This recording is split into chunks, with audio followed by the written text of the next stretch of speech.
మేడ్చల్ మల్కాజ్గిరి జిల్లా షామీర్పేట శనివారం కలెక్టరేట్ ఆవరణలో పేదల కోసం ప్రభుత్వం అమలు చేస్తున్న నిరుపేదల గుహ పథకంలో అర్హత లేని వ్యక్తులు లబ్ధి పొందుతున్నారనే ఆరోపణలపై సమగ్ర విచారణ జరిపి వాస్తవాలను వెలికి తీయాలని international forum of anti corruption Telangana రాష్ట్ర అధ్యక్షుడు జహంగీర్ పాషా డిమాండ్ చేశారు. ఈ మేరకు ఆయన మేడ్చల్ మల్కాజ్గిరి జిల్లా కలెక్టరేట్ కార్యాలయంలో సంబంధిత అధికారులకు ఫిర్యాదు చేసినట్లు తెలిపారు. ప్రభుత్వ ఉద్యోగిగా పనిచేస్తున్న ఒక వ్యక్తి కుటుంబానికి ఇప్పటికే ఆస్తులు, నివాస గృహాలు ఉన్నప్పటికీ నిరుపేదల పథకం ప్రయోజనం పొందినట్లు స్థానికుల నుంచి ఫిర్యాదులు అందాయని పేర్కొన్నారు. పేదలు, నిరాశ్రయులు, నిజమైన అర్హుల కోసం ప్రభుత్వం కోట్ల రూపాయలు వెచ్చించి గృహాలు నిర్మిస్తుంటే అర్హత లేని వారు లబ్ధి పొందడం వల్ల నిజమైన లబ్ధిదారులకు అన్యాయం జరుగుతుందని ఆయన ఆవేదన వ్యక్తం చేశారు. ఈ వ్యవహారంపై రెవెన్యూ, హౌసింగ్ మరియు సంబంధిత శాఖల అధికారులు పూర్తి స్థాయిలో విచారణ జరిపి వాస్తవ పరిస్థితులను నిర్ధారించాలని కోరారు.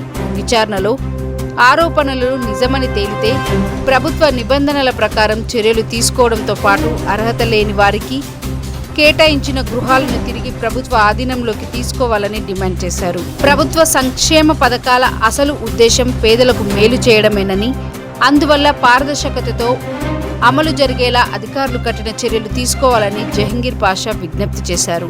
ఈ ఆరోపణలు ఫిర్యాదుదారులు చేసిన ఆరోపణల ఆధారంగా మాత్రమే ఉన్నాయి. సంబంధిత అధికారులు విచారణ అనంతరం వాస్తవాలు వెలుగులోకి రావాల్సి ఉంది. Jahangir Pasha, I'm Telangana State President for International Forum for Anti-Corruption.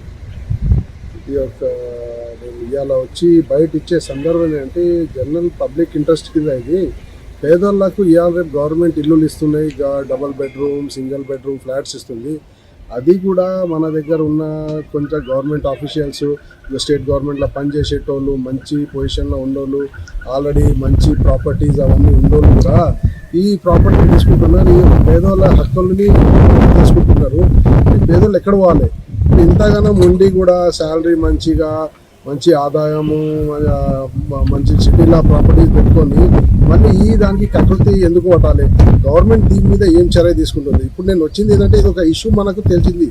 ఒక government officer SM Rahim Pasha అని ఆల్రెడీ స్టేట్ వర్క్ బోర్డ్లో అసిస్టెంట్ సెక్రటరీ, ఆయనకు సిటీ చంద్రాయన్ గుట్టాల అక్కడ పాడి షరీఫ్ దగ్గర ఇంకా కర్నూలులో 4-5 ఇల్లులు ఉన్నాయి. మంచి ఆదాయం ఉంది, జీతం ఉంది, అంతా ఉంది కూడా ఈ కూకట్పల్లి దగ్గర అది ఇల్లులు ఉన్నాయి కదా పేదోళ్ళ గురించి, ఆ దాంట్లో కూడా ఒక ఫ్లాట్ తీసుకొని దాన్ని ఆయన రెంట్కి ఇచ్చి ఆ రెంట్కి తీసుకోవడం ఎంతవరకు న్యాయం?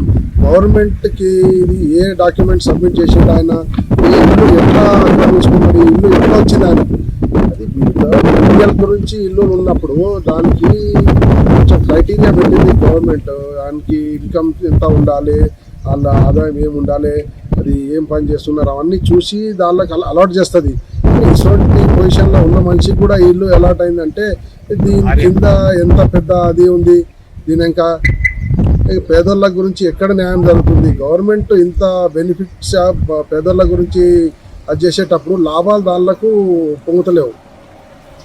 The deserving candidates are deprived of their benefits created by government. So it's a matter of concern. I request Honorable Collector and all the concerned officers in this department to go for a thorough inquiry regarding this purpose and see to it that in near future deserving candidates ke isonti illu ravale, isonti kakruti unna greedy manshulaku ivatunti rakunta chutte న్యాయం జరిగితే చాలు. That is my concern. Thank you.